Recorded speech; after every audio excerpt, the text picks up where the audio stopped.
தாய் வீடு ஜூன் 2025. நந்தனின் பாறை. எழுதியவர் தானா ஜீவராஜ். வாசிப்பவர் சோதிலிங்கம் சுபாஜினி. நீண்ட காலத்துக்கு பிறகு ஆதினி மிகுந்த மகிழ்ச்சியோடு இருந்தாள். அவளையும் இன்னும் பல தேவரடியார்களையும் ஏற்றியிருந்த குதிரை வண்டி மிக வேகமாக கந்தலாயை நோக்கி ஓடிக்கொண்டிருந்தது. அருகில் ஆதினியோடு உரசிக்கொண்டு சளைக்காமல் பேசிக்கொண்டிருந்தாள் கோதை. அண்மையில் தொடராக பெய்த மழையில் காட்டு வெள்ளம் அதிகரித்து கந்தலாய் குளம் உடைத்த துயர நிகழ்வு ஒரு சில மாதங்களுக்கு முன்தான் நிகழ்ந்திருந்தது. கந்தலாய் குளம் உடைத்த துயரை செய்தி கேட்டு கதிகலங்கி போயிருந்த இருவருக்கும் குளம் உடைத்த சில நாட்களின் பின்னர் அறிவாட்டி பாட்டியிடமிருந்து வந்திருந்த ஓலை செய்தி ஆறுதல் தருவதாக இருந்தது. கோதையினதும் ஆதினியினதும் குடும்பத்தினர் நலமாக இருக்கும் செய்தியை தெரிவித்த அந்த ஓலைச்சுவடி அறிவாட்டி பாட்டி உடல்நல குறைவுக்குள்ளாகி இருப்பதை குறிப்பால் உணர்த்தியது. குள உடைப்பின் பின்னர் பாதிக்கப்பட்டோருக்கு உதவுவதற்காக தன் வயதையும் மீறி அறிவாட்டி பாட்டி செயற்பட்டு இருப்பாள் என்பதை ஆதினியும் கோதையும் புரிந்து கொண்டார்கள். அதுவே அவளது உடல்நல குறைவுக்கு காரணமாக அமைந்துவிட்டிருக்கும் என்பதும் அவர்களுக்கு நன்றாக தெரிந்திருந்தது. எனவே தங்களது குடும்பத்தினரையும் அறிவாட்டி பாட்டியையும் பார்ப்பதற்குரிய அரிய சந்தர்ப்பமாக இதனை அவர்கள் கருதி கொண்டார்கள்.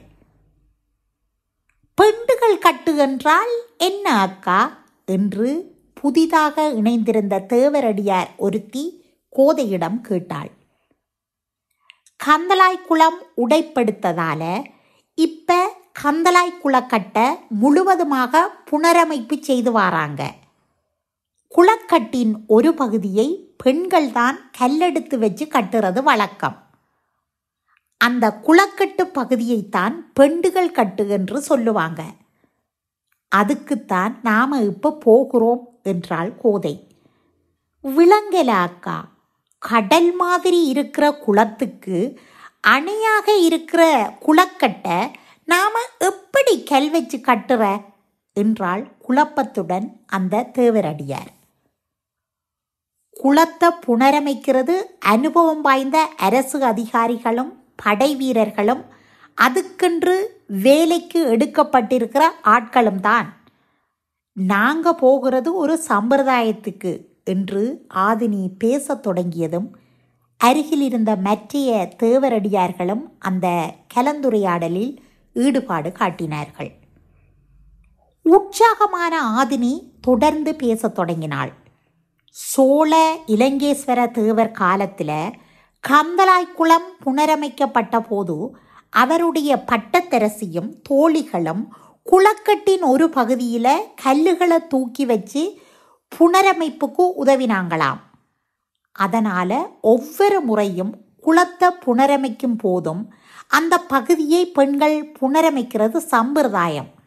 அதனால்தான் அந்த குளக்கட்டு பகுதிக்கு பெண்டுகள் கட்டு என்று பெயர் வந்தது என்றாள் ஆதினி. அந்த பயணத்தில் இருந்த அனைத்து தேவரடியார்களுக்கும் அதுதான் முதல் முறை என்பதால் ஆர்வத்துடன் ஆதினி சொல்வதை கேட்டுக்கொண்டிருந்தார்கள். அவர்களுடைய பிரயாணம் எதிர்பார்த்ததை விட விரைவாக கந்தலா குளக்கட்டை அடைந்ததனால் அவர்கள் முதலில் குளம் உடைத்த பகுதியை பார்வையிடுவதற்கான வாய்ப்பை பெற்றார்கள். அனைவரும் வண்டியை விட்டு அவசர அவசரமாக இறங்கி குளம் உடைத்த பகுதியை பார்க்க ஓடினார்கள். இங்க பாருங்க அக்கா, குளம் எப்படி உடைச்சிருக்கு என்று வாய்விட்டு அலறினாள் கோதை. அணைக்கட்டின் உடைந்த பகுதியை பார்த்து கொண்டிருந்த ஆதினியின் மனம் அதனூடாக பாய்ந்த குளநீர் எப்படி ஊர்மனைகளை துவம்சம் செய்திருக்கும் என்பதனை துயரத்துடன் கற்பனை செய்து பார்த்து கொண்டிருந்தது. குள உடைப்பு ஏற்பட்ட பகுதியை வேலையாட்கள் மும்முரமாக புனர் நிர்மாணம் செய்து கொண்டிருந்தார்கள். அரச அதிகாரிகள் அவர்களை மேற்பார்வை செய்து கொண்டிருந்தார்கள். ஆதினிக்கு அருகில் அமர்ந்து இவை அனைத்தையும் வேடிக்கை பார்த்து கொண்டிருந்த ஒரு பெரியவர் இன்றைக்குத்தான் முதலாக குளமுடைத்த பகுதியை பார்க்க வந்திருக்கிறீர்களா என்று ஆதினியை பார்த்து கேட்டார்.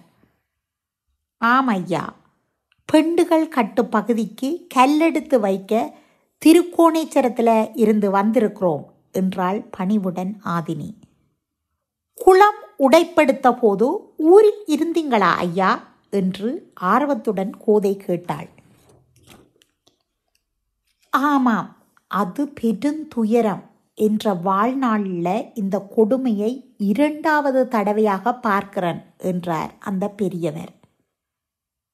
பாவம், எவ்வளவு சனம் இறந்திருக்கும் என்று பரிதாபப்பட்டாள் கோதை.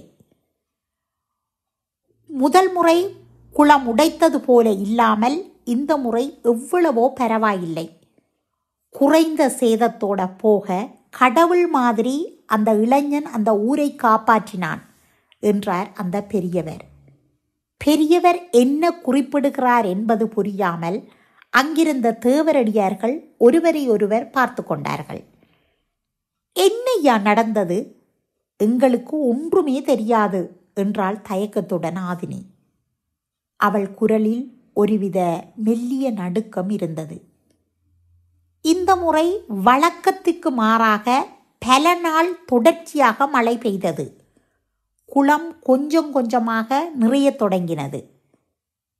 ஊர் மக்களும் அரச அதிகாரிகளும் பயந்து மடையை திறக்க முயற்சி செய்தார்கள்.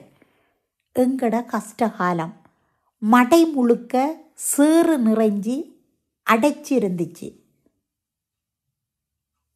குளம் தொடர்ச்சியாக நிரம்பிக்கொண்டே இருந்ததால எதுவுமே செய்ய முடியல என்று பெரியவர் சொல்லிக் கொண்டிருக்கும் போது கோதை இடைமறித்தாள். மடை என்றால் என்ன ஐயா என்று ஆர்வத்துடன் கேட்டாள் கோதை.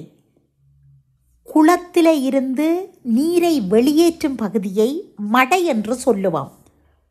குளத்துக்கு நீர்வரத்து அதிகமாக இருக்கும் போது மடையை திறந்து கால்வாய் வழியாக மேலதிக குளநீரை வெளியேற்றி குளம் உடைக்காமல் பாதுகாக்கிறது வழமை. ஆனால் இந்த முறை மழை தொடர்ச்சியாக பெய்ததாலும் முறையாக தூர்வாராததால மடை முழுக்க சேறு நிறைஞ்சிருந்ததாலேயும் அது முடியாமல் போய்விட்டது. எப்படி பெரியவரே இந்த ஊர் காப்பாற்றப்பட்டது என்று ஆர்வம் தாங்காமல் அங்கிருந்த தேவரடியார் ஒருவர் பெரியவரை பார்த்து கேட்டாள். குளம் நிரம்பி உடைக்கும் நிலையில் இருந்தபோது நீரை வெளியேற்றும் வழி தெரியாமல் எல்லோரும் பதறிக்கொண்டிருந்தார்கள். அப்பொழுது வண்ணார்சேரியிலிருந்து வந்த இளைஞன் தன் உயிரை கொடுத்து மடையை திறந்தான். இல்லையென்றால் இப்போது என்னை மட்டுமல்ல, இங்கே எதையும் நீங்கள் உயிருடன் பார்த்திருக்க முடியாது என்றார் பெரியவர். அதுவரை பெரியவருக்கு எதிரில் நின்று கொண்டு இருந்த ஆதினியின் முகம் வாடி போனதையும் தொடர்ந்தும் நிற்க முடியாதவளாய் அவள் தரையில் அமர்ந்து கொண்டதையும் கோதை அவதானித்தாள். ஏன் பெரியவரே அந்த இளைஞன் உயிரை விட வேண்டி வந்தது என்று கோதை அனுதாபத்தோடு கேட்டாள். மூச்சை பிடித்து கொண்டு கடல் போல் இருக்கிற குளவெள்ளத்தில் மூழ்கி மடையில் இருக்கும் சேறுகளை எடுத்து மடையை சீர் செய்வது என்பது கடுமையான பணி. மடை திறக்கும் சமயத்தில் வேகமாக வரும் நீர் வேலை செய்து கொண்டிருக்கும் நபரை அப்படியே வீச்சாக தூக்கி வெளியில் எறிந்துவிடும். அப்படித்தான் அன்றும் நடந்தது. அதோ அந்த பாறையில்தான் அந்த இளைஞன் மோதி தலை சிதைந்து பரிதாபமாக எங்களுக்காக இறந்து போனான் என்றார் பெரியவர். அவர் கண்கள் கலங்கியிருந்தது. அனைவரும் எழுந்து குள வாய்க்காலின் ஓரத்தில் இருந்த பாறையை நோக்கி நடக்கலானார்கள். அங்கே வேலை செய்து கொண்டிருந்தவர்கள் அங்கிருந்த பல பாறைகளுக்கு நடுவில் அந்த இளைஞன் மோதியிருந்த பாறையை வண்ணானின் பாறை என்று அடையாளம் காட்டினார்கள். பாறையின் அருகில் சென்ற அனைவரும் தங்கள் உறவுகளையும் ஊரையும் காத்த அந்த முகம் தெரியாத இளைஞனை நினைத்து வணங்கினார்கள். அனைவரும் பெண்டுகள் கட்டை நோக்கி நடக்க தொடங்கிய போதுதான் சிலை போல அமர்ந்த இடத்திலேயே இருந்தபடி அந்த பாறையையே வெறித்து பார்த்து கொண்டிருக்கும் ஆதினியை கோதை அவதானித்தாள். தனக்கு திடீர் உடல்நலக் குறைவு ஏற்பட்டுள்ளதால் தன்னால் பெண்டுகள் கட்டை நோக்கி வர முடியாது என்று பிடிவாதமாக மறுத்துவிட்ட ஆதினியை பிரிய மனமில்லாமலும் ஆதினி கட்டாயப்படுத்தியதால் வேறு வழியில்லாமலும் பெண்டுகள் கட்டில் கல் போடும் நிகழ்வுக்கு கோதை செல்ல வேண்டியதாயிற்று. நிகழ்வு முடிந்து வரும்போது ஆதினி பெரியவருக்கு அருகில் அமர்ந்தபடி ஏதோ பேசிக்கொண்டிருந்தாள். அனைவரும் பெரியவருக்கு நன்றி தெரிவித்துவிட்டு ஊரை நோக்கி செல்வதற்காக குதிரை வண்டியில் ஏறிக்கொண்டார்கள். வண்ணானின் பாறை என்று அடையாளப்படுத்தப்பட்ட அந்த பாறையில் நந்தன் என்ற பெயர் மிக பெரியதாகவும் நேர்த்தியாகவும் கல்வெட்டாக பொறிக்கப்பட்டிருப்பதை வண்டியில் ஏறும்போதுதான் கோதை அவதானித்தாள். நன்றி.